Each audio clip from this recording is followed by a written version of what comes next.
Hi there, I'm Rich, and I've been a woodworker for a lot of years now, 50 of them. Started out with my dad, learning from him. And that's really how woodworking has been through the years. It's something passed down by father to son, or sometimes from a master to apprentice, if somebody was apprenticed to that master so that they could learn it as a profession. It really hasn't been so much something taught in schools as something passed on from one person to the other. Well, in that process of that oral tradition of training, there's always the possibility of things going on or being passed along that really aren't true. And we call those woodworking myths. And they're things that people believe, and sometimes things that pretty much everyone believes, but that doesn't make them true. Well, I've scoured the internet looking for those woodworking myths, and I found quite a list of them. So I want to spend a little time with you today going through my list and talking about these myths, and let's just take a look at them and find out if they're true or there's just something we should throw out with the trash. Myth number one. It costs a lot of money to get started in woodworking. Well, it didn't cost me a lot of money. I started off really with very little. I did a video a while back called How to Build Your Workshop for Under $1,000, in which I gave you a list of what you needed, including a workbench, and how you could do it for under $1,000. Now, when I started out, I didn't have everything on that list. I've been at this for 50 years, and I didn't have my first table saw until, probably 30 plus years into that, okay? I either used a handheld circular saw, or I used a handheld jigsaw, or, well, for a lot of years I had a radial arm saw, but there are some things you just can't do with that. You see, there's always multiple ways of doing things in woodworking, and that's something we need to remember. Just because you don't have the big, fancy, expensive tool, or just because you don't have a nice, big, fancy workbench, doesn't mean you can't do it. It just means you got to come up with a different way. So no, it doesn't take a lot of money to get started. Now, you look around my workshop and you say, yeah, it's easy for you to say because you've got all those tools. You got a big fancy workshop. Well, compared to a lot of people, I don't have a fancy workshop. I don't have the big expensive industrial tools that you see in some videos. And I don't have a 40 by 60 building. I've got a 22-foot square two-car garage. But what I do have is the accumulation of 50 years of buying tools. So yeah, I've got a lot of tools. But it's taken me a lot of time to get here. And for most of my woodworking career, I didn't have all this. So no, you don't need a lot to get started. You might end up with a lot through the years, but you don't need a lot to get started.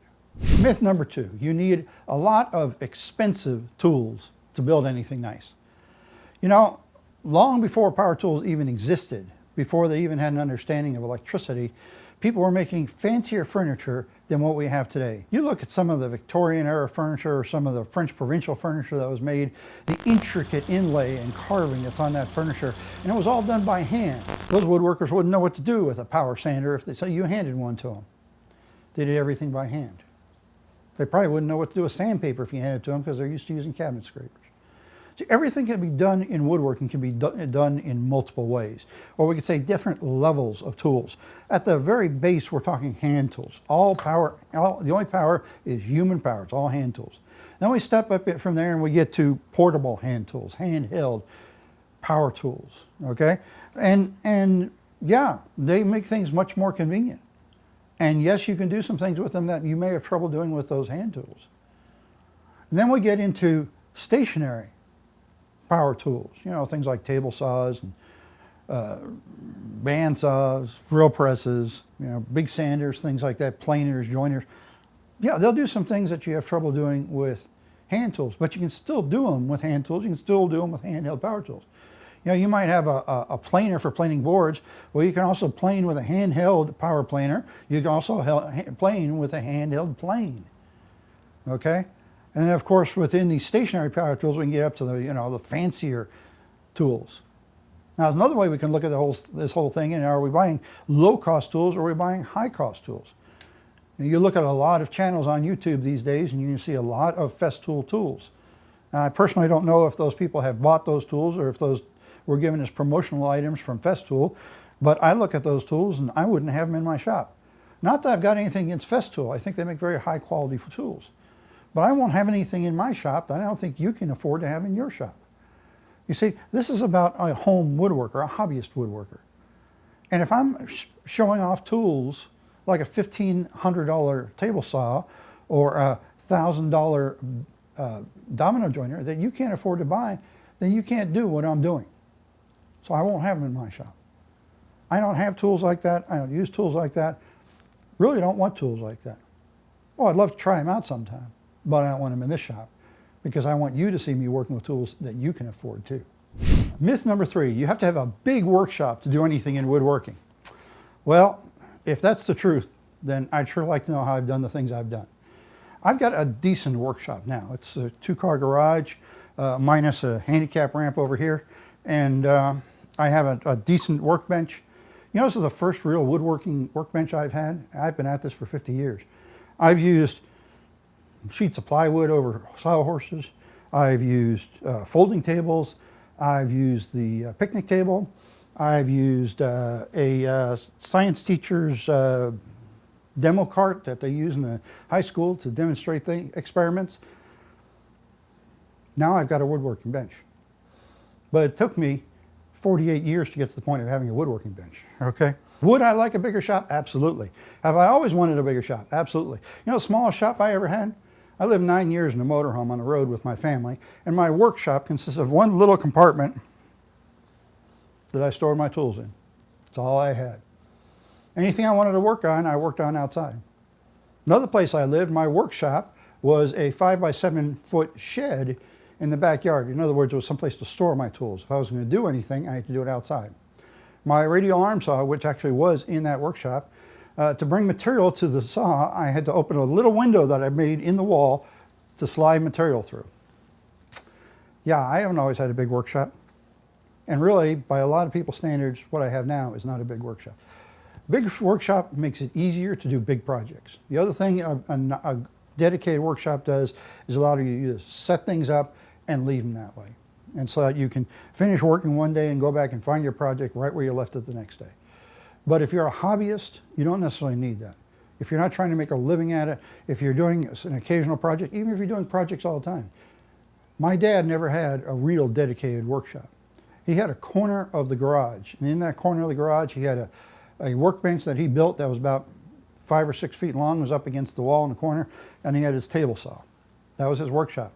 To use it, he had to back his Ford Bronco out of the garage, so he had someplace to bring the table saw out where he could work on it. And if he needed more tabletop space, he took a couple of sawhorses and set them up and put a board across them, and that was his workbench to set things on, to assemble things on. That's all he ever worked with, all his life. And he made a lot of really great stuff. So no, a big workshop isn't essential. Is it nice to have? Absolutely. If you can get one, go for it. But you don't have to have it. Woodworking myth number 4. It takes a long time to learn woodworking. I'm going to say this one's part true. There's a bit yes and a bit no to it. I've been at this 50 years and I'm still learning things. So from that viewpoint, I have to say, yeah, it takes a long time because there's always something else to learn. But to learn enough to do some projects for yourself and your family and your home, no, it doesn't take that long.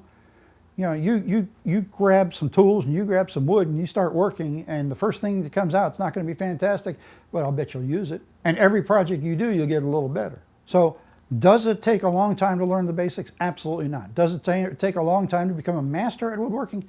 Yes, it does. But maybe you don't need to be a master. Maybe the things you want to make for yourself and your family are things that are simpler, that you can make out of just, you know, construction grade lumber, 2x4s and whatever.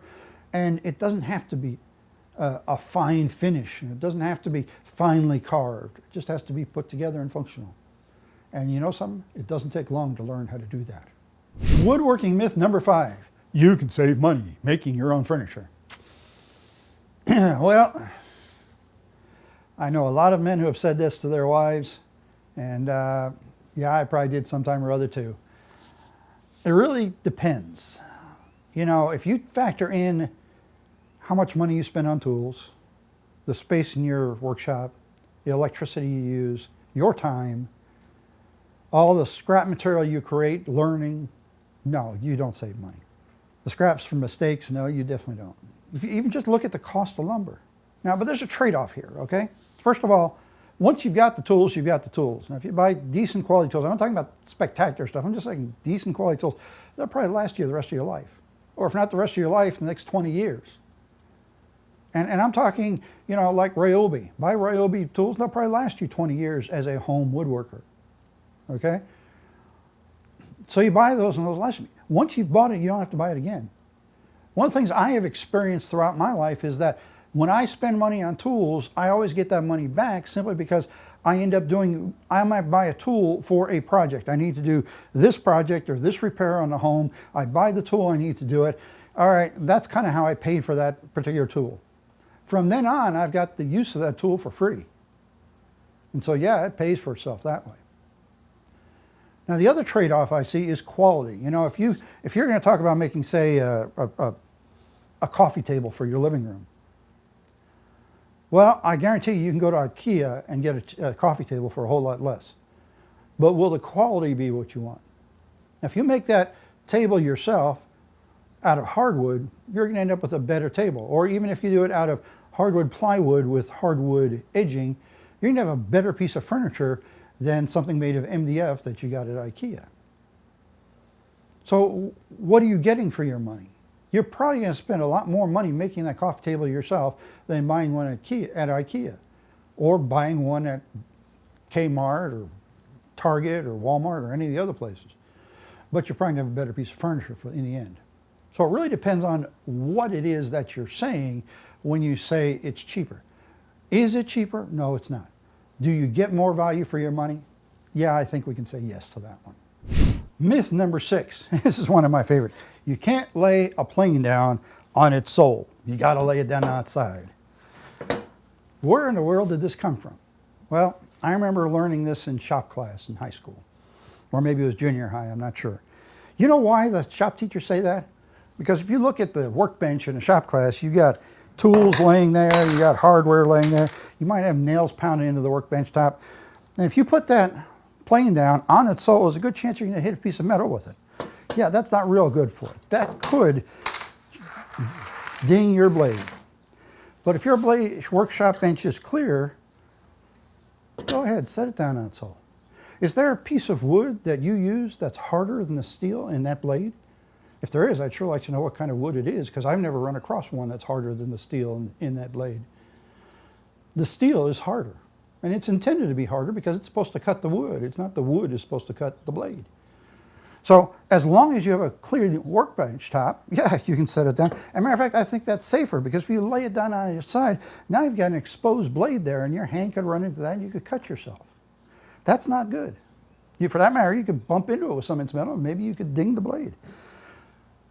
Laying the plane down on its sole means that the blade is protected, the sole is protected, and your hands are protected. Sounds like a good deal to me. Myth number 7, kiln-dried wood is dry. Well, you expect it to be, and generally speaking, it probably is, but really, kiln-dried doesn't refer to how dry the wood, it refers to the process by which the wood is dried. Now, wood can be dried basically in one of two ways. One is to be air dried and the other is to be kiln dried. Air dry means they stack it up in sheds and just allow the natural evaporation to cause the wood to dry. Kiln drying, they stack it up in sheds as well, but they add heat. And it's not a lot of heat. It's a pretty low temperature, like 110, 120 degrees Fahrenheit. Doing that causes the wood to dry faster, and there's two benefits to that. One is that you're less likely to end up with warping, and the other is you're less likely to end up with splitting. So that's where the benefit comes in kiln-dried woods. You generally end up with better quality wood for furniture if it's kiln-dry, but it's not necessarily going to be any drier, and you should always check it with a moisture meter. Myth number 8, cedar, like this cedar fence picket, and redwood are always rot resistant. Now, there's some truth to the fact that these two woods and a few others do tend to resist rot, but it's only the heartwood that is rot resistant and not the sapwood. So you need to be sure if you're buying wood that you're intending to use for rot resistance that you're getting heartwood and that you're not getting sapwood. Is the heartwood rot resistant? Yes, it is. It contains chemicals that tend to fight off the fungus and insects that can cause rot to your wood. Myth number 9. Decks built from pressure-treated wood are going to last a long time. Well, maybe yes and maybe no. And really, that depends more on you than it does the wood. Now, manufacturers of pressure-treated wood will tell you that their products will last 20 to 30 years if used correctly. And that's the key part, if used correctly. What's correctly? Well, first of all, the pressure treating in that wood is designed to protect it from rotting. It's chemicals that essentially prevent rotting. Okay, great. But that doesn't mean the wood and run into other problems, such as absorbing moisture. Any wood in contact with the ground is going to absorb moisture, and when it absorbs that moisture, it can cause it to twist, it can cause it to warp, it can cause it to crack. You get enough of that going on with, say, a wood post that's supporting your deck, and eventually you lose your structural integrity, and you may end up tearing that deck out simply because you have no structural integrity anymore.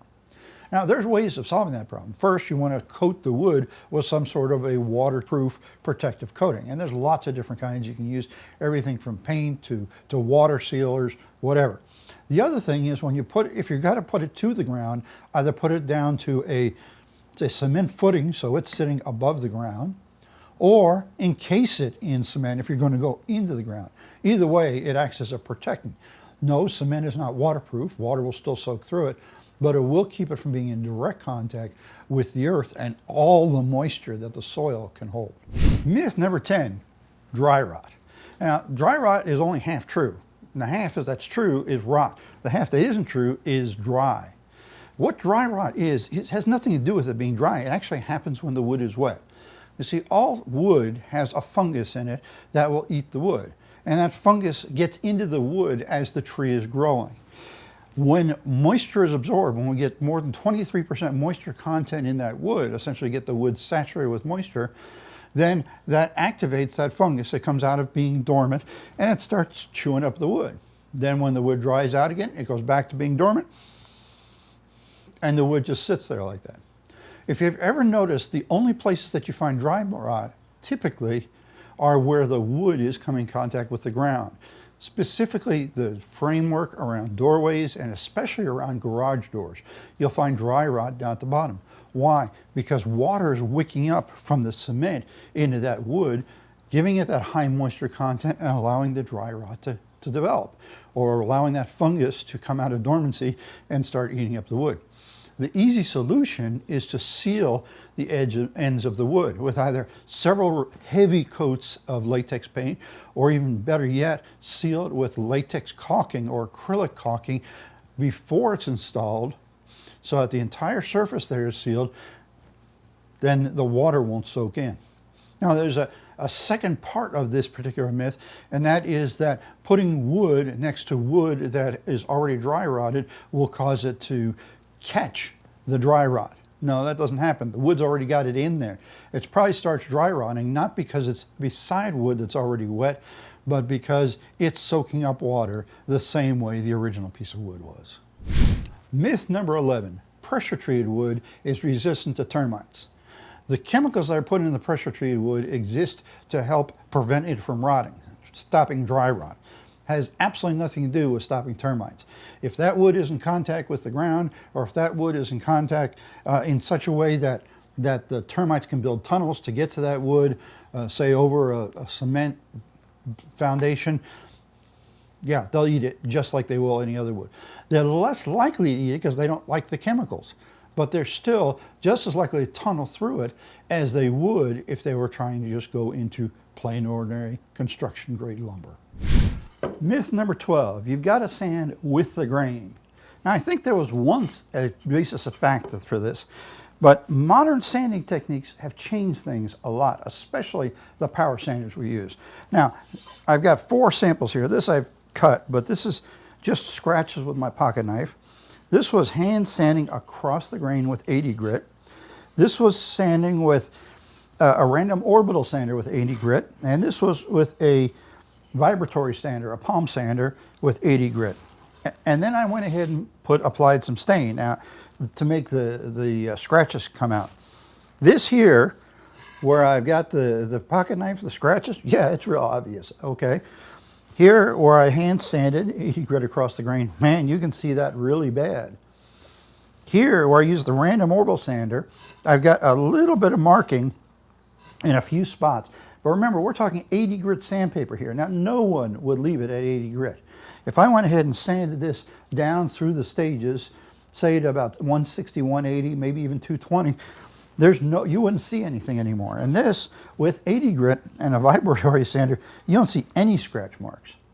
So this is a myth that has a basis in fact, because back when everything was done with hand sanding, yeah, you didn't want to sand across the grain.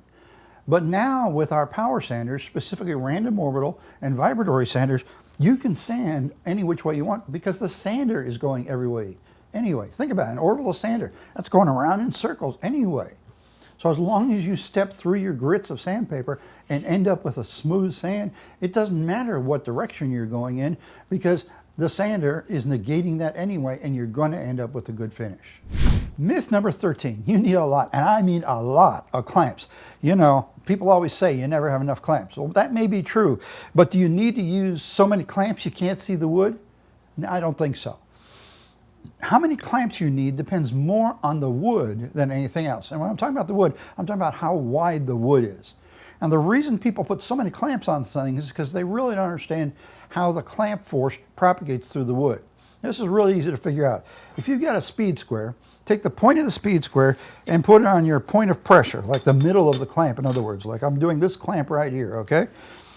That force coming off that clamp is radiating out in a 90-degree wedge, or 45 degrees to the right and 45 degrees to the left, okay? So the question is, where does that intersect with the edge of my board?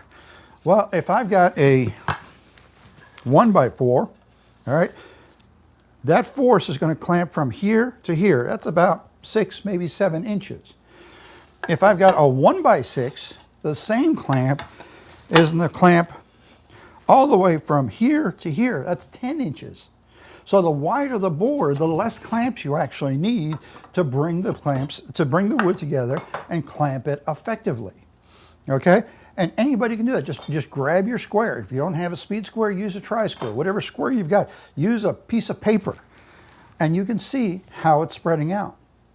Now, there's a kind of a corollary that goes to this myth, and that's you got to put so much clamping pressure on there, you're just about breaking your clamps. And that one's really not true.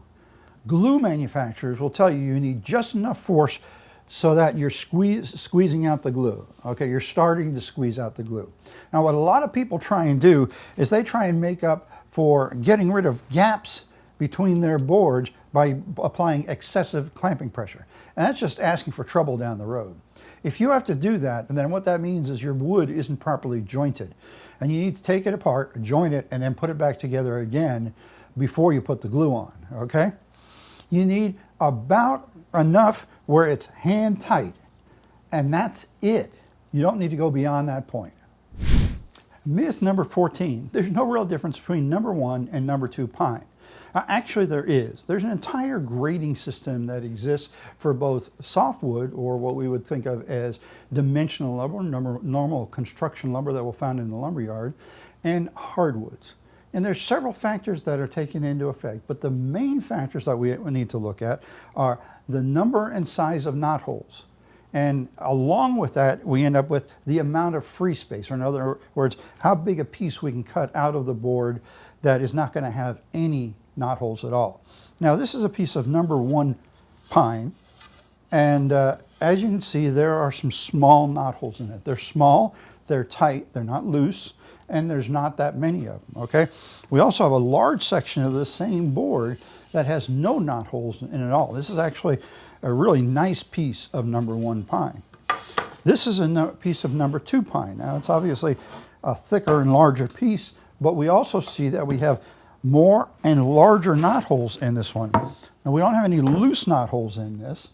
If there were loose knot holes, it wouldn't qualify as number 2. It'd be a lower grade. But this has more knot holes, and they're larger than this. Okay, so what difference does that really make? Is it just appearance, or is there something else? Well, appearance is one major consideration for us as woodworkers, because maybe we don't want a lot of knot holes, or maybe we don't want knot holes at all in our project. But the other difference it makes is strength. The knot holes make the wood weaker. So when they are developing for the building code, the types of wood that are required for, say, floor joists or studs and walls, they take into consideration worst case of the lumber that's acceptable. And they will specify, say, that could be number 1 or number 2 pine. So they'll take the worst case number 2 pine, and that's what they'll base that off of. In other words, if you've got better than what they're calling the worst case, you're actually going to have a stronger structure. Does that matter for us in woodworking? Not as much, But there are some things where it does make a difference. If we're making, say, a bookshelf, and we're going to stack it up with books, that's a lot of weight. So if the wood that we're using has too many knot holes and it weakens it too much, it may not be strong enough. Myth number 15, use WD-40 to keep the metal parts, specifically like cast iron tables of big power tools, table saws, band saws, drill presses, from rusting. That's a false myth. WD-40 is a great product for removing the rust from those tools, and it does that excellently, especially if you use it in conjunction with, say, some steel wool. But as far as preserving it, there's two real problems. The first one is that it flashes off very easily. WD-40 is a very lightweight oil, and it will come off. It won't last, okay? And as part of that coming off, it may very well stain the wood that you're trying to cut. And what that means is that, okay, you cut it and you get some WD-40 in there, and now it won't accept stain, it won't accept varnish, or it will and it will be spotted. If you want to protect your tools from rust, the best thing to use is some sort of a paste wax. You can get all kinds of paste wax. This is just one I have sitting around the shop. It's not the only one I use. And you rub it in just like you're trying to wax a piece of wood, or think of polishing shoes. You rub it in with a rag, and then you rub it again with another rag to get off the excess. That not only provides an excellent protective barrier from moisture to keep those tools from rusting, at the same time it acts as a great lubricant to make your wood slide across that table considerably easier. Now, you will have to replace it once in a while. You have to replenish it probably every couple months, but nowhere near as often as you would have to replenish the WD-40. Myth number 16, you have to sharpen your tools to an extreme. And by tools, I'm specifically referring to chisels and planes. Now, some people say you've got to sharpen them to using very high grit sharpening stones or even diamond plates. And by high grit, I'm talking about 2,000, 4,000, even 6,000 grit. I've never done that. Here's my sharpening stone, and it's, I believe, 300 grit and 600 grit. And that's the only thing I use. I also have a 400 grit diamond plate that I use for touch-up. Now, to me, you know, the old standard of, can you cut paper with it? Well, here's my block plane, which I just recently sharpened. I don't know if it'll cut paper because I've never tried this with this blade, but yeah, looks to me like it cuts paper. You know, if that's sharp enough to cut paper, I'm pretty sure it's sharp enough to cut wood. Myth number 17, you need to use Biscuits or Dominoes or even Dowels when you're edge gluing pieces of wood. Where in the world did this idea come from? The glue that we use, regular PVA wood glue, is actually stronger than most woods. So adding those extra connectors in there isn't adding any strength at all. That doesn't mean they're totally useless, because they do serve one very important purpose for us, and that is alignment. If we try and edge glue things together, like these pieces that I've edge glued here, and we have nothing in there as far as a connector, the wood can slide a little bit against itself as we apply the clamping pressure. The glue acts as an excellent lubricant for that. So yeah, that can be a problem. Adding Dominoes or Biscuits or Dowels will help align those pieces and make sure that you've got a more level surface when you're done gluing it, and you'll have less that you have to sand or plane to make it usable. Myth number 18 is to sand things to extremes. Now, just how much do you need to sand? You know, you can buy sandpaper in grits all the way from about 36 up to 3,000, maybe even 6,000, depending on where you shop at. Okay, how far do you need to go? Well, in reality, for most woodworking projects, the maximum you should ever consider going is 220, maybe only 180. I rarely go above 180 in anything I do. Now, there is one exception. Wood turners who do things on a lathe will often go higher if they're doing a waxed or a highly polished finish on their piece. That's a different story. Well, for those of us who are making furniture or making knickknacks for our home, even making cutting boards, making things for gifts or even to sell, 180 is about all we need to do, and then maybe 220 or 330 as a intercoat sanding on between coats of varnish. If we try and sand it too fine, what we end up doing is filling the pores in the wood with the dust that we are creating sanding, and that means that the stain and the varnish won't be able to soak into those pores, and it's actually going to give us a less high quality finish than if we had stopped at 180 or 220.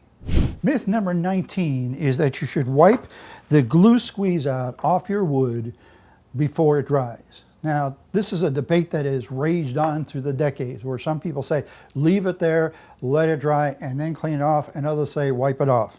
Well, I've got 2 pieces of wood here that I went ahead and glued together several hours ago, and then I wiped off the excess glue with a damp rag.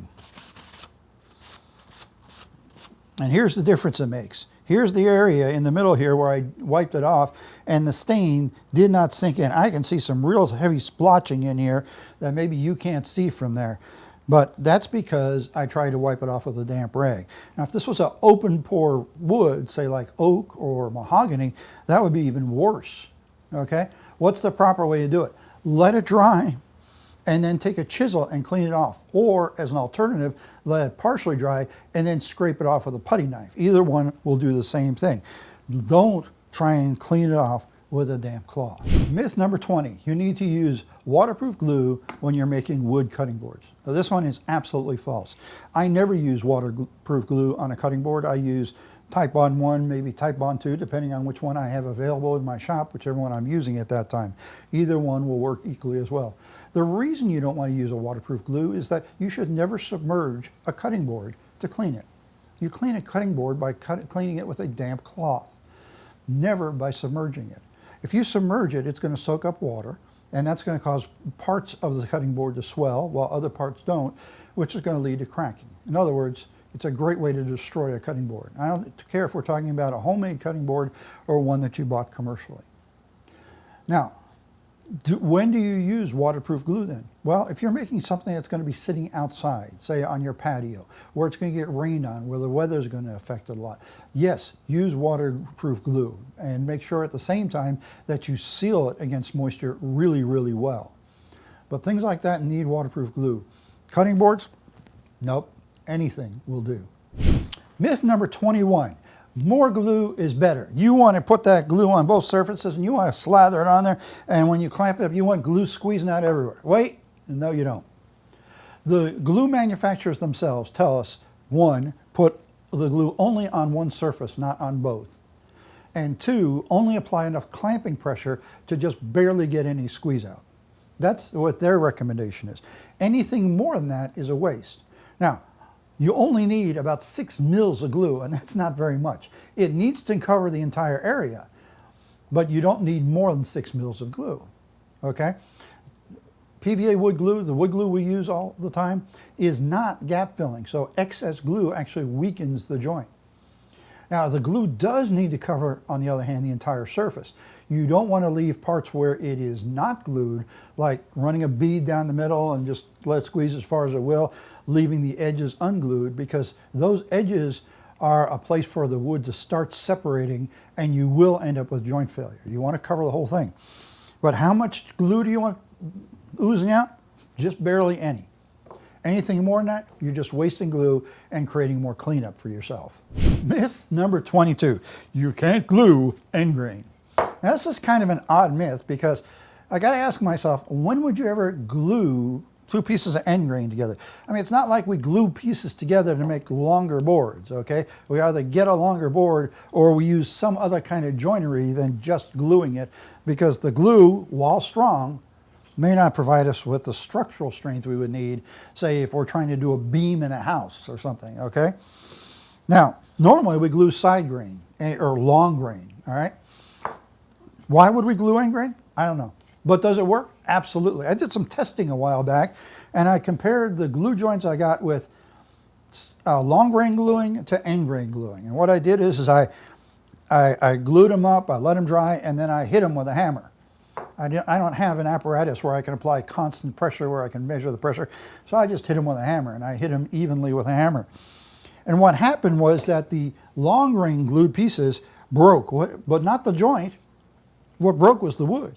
You see, the glue joint's stronger than the wood. The end grain, the joint eventually failed, but it took a lot harder beating to get that to fail than it did for the long grain. Eventually, the glue joint did fail because the glue is not stronger than the wood in that direction. But it took an awful lot of pressure to make it break. Myth number 23, tools are dangerous. Okay, I'll give you that. Tools can be dangerous. If you don't use them correctly, they can be very dangerous. But then again, walking across the street can be dangerous if you don't do that right too. Just about anything we do can be dangerous if we don't do it right. What makes tools dangerous is carelessness more than anything else. You know, I've got my pocket knife here. That's a tool. I can hurt myself pretty darn bad with that pocket knife, even when it's dull. I've got my table saw sitting over there. I can hurt myself with that. I've got a bandsaw sitting here. I can hurt myself with that. I've got a drill press. Yeah, I can hurt myself on that. You can hurt yourself with anything if you don't use it right. The key is learning to use it right and learning to use it safely. Now, here's where the problem really comes in, is that there are people out there that do things in unsafe manners. We see them doing them in unsafe manners, and then we assume that we can do the same thing, not realizing that they are doing them in unsafe manners. So what we need to do is learn how to use them safely. And if we use them with the proper precautions and we use them safely, you can go your whole life without getting seriously hurt by any power tools. I've done it. Myth number 24, woodworking requires a lot of physical strength. You know, I think once upon a time that was probably true. We go back in history to when everything was done with hand tools, and I would say, yes, it did require more stamina than strength, but you know, that's still considered a type of strength. Trying to resaw a board with a handsaw, yeah, that'll wear your arm out pretty quick. Planing with a hand plane, trying to take a board and flatten it if it's twisted or bowed, and you're trying to do it with a hand plane, yeah, that'll wear you out too, especially if the plane is dull. That's why woodworkers that use hand tools a lot really push the idea of having sharp tools. Dull tools are a whole lot harder to work with. But today, most of us work with power tools. And really, the only strength you need if you're using power tools is enough strength to pick up the wood and move it around. You know, we're seeing more and more women getting involved in woodworking, and that's great.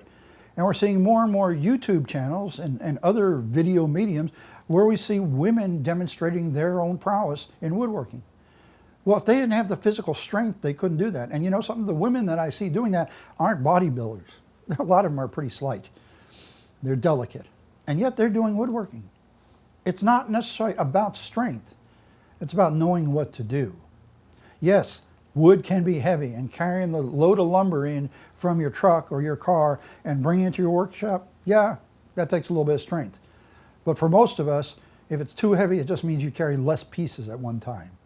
Myth number 25, hardwoods are hard and softwoods are soft. No. You know, I think somebody set us up a little on this, whoever came up with that nomenclature, calling hardwoods hardwoods and softwoods softwoods, kind of led us along the bunny trail to believe it, that hardwoods would be harder than softwoods.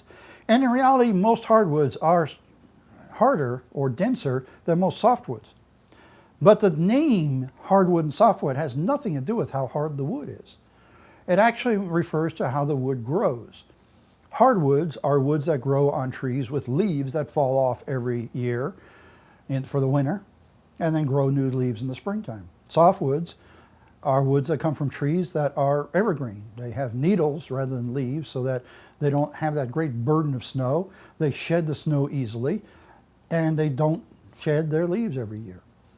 Now, those trees tend to grow faster than the ones with leaves that fall off, hence making the woods not as dense as the others. But that does not mean that hardwoods are always harder than softwoods. Yew, which is a softwood, is actually harder than oak, walnut, or maple. Three of the most common hardwoods that we find here in the United States, all of which I use regularly in my products. So, on the other hand, we can look at balsa wood, which is the physically softest wood that you can possibly find, that you can darn near cut with a butter knife, definitely cut with an X-Acto knife, and it's the softest wood going, but it's classified as a hardwood. Likewise, cork is classified as a hardwood, although technically it isn't a wood because cork comes from the bark of the cork tree. It is not the heartwood of the tree, but it's just about as soft as balsa wood is. So the designation of hardwood and softwood really doesn't tell us a whole lot as far as the characteristics of the material we're buying. Well, how do we find out how hard it is? Well, do a little search online and look up the Janka hardness, that's spelled Janka, of any wood that you want to know.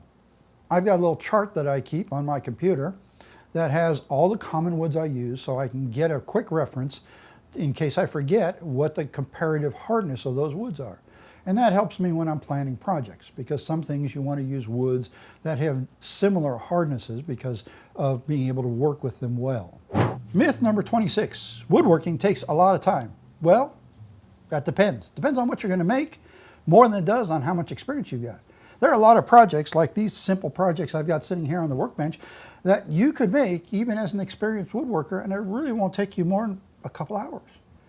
Now, are there projects that'll take a lot more than that? Oh yeah, you start building furniture, it's going to take more hours. You start building fancy furniture with inlays and carved areas on the wood, you might put hundreds of hours into one project.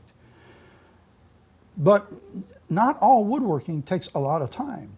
The type of woodworking that most hobbyists do takes a very minimal amount of time.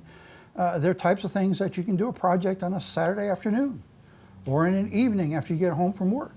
So no, woodworking in and of itself doesn't take a lot of time, although we can make it take a lot of time. And finally, myth number 27, experienced woodworkers don't make mistakes.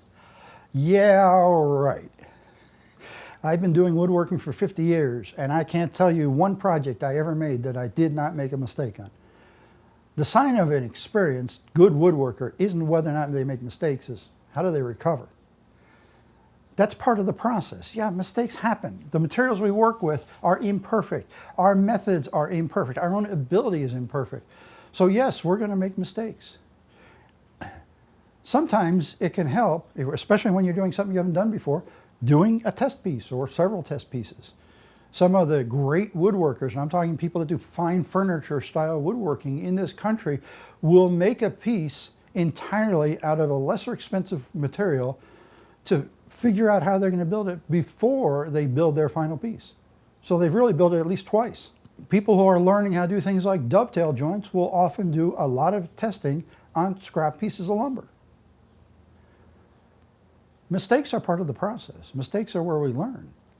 Overcoming mistakes shows if you're a good woodworker, not that you didn't make any. If you didn't make any, it means you've done stuff that's maybe a little too easy for you.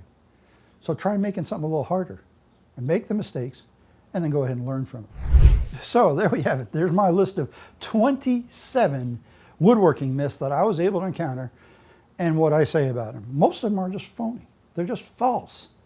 And if we let them control our woodworking and control our lives, then we're not going to succeed in doing what we want to do. Anything can be done wrong and anything can be done right. What we need to learn is how to do it right. So get out there and make some sawdust, learn what works and doesn't work, and when you find something that doesn't work, find a better way. Maybe that means looking at a video that I've created or somebody else has created. Maybe that means doing a little experimenting on your own, and maybe that means grabbing a book. Yeah, a lot of that information is still available in books. There's always more to learn. And one of the things to learn is how to kick those myths right out the door.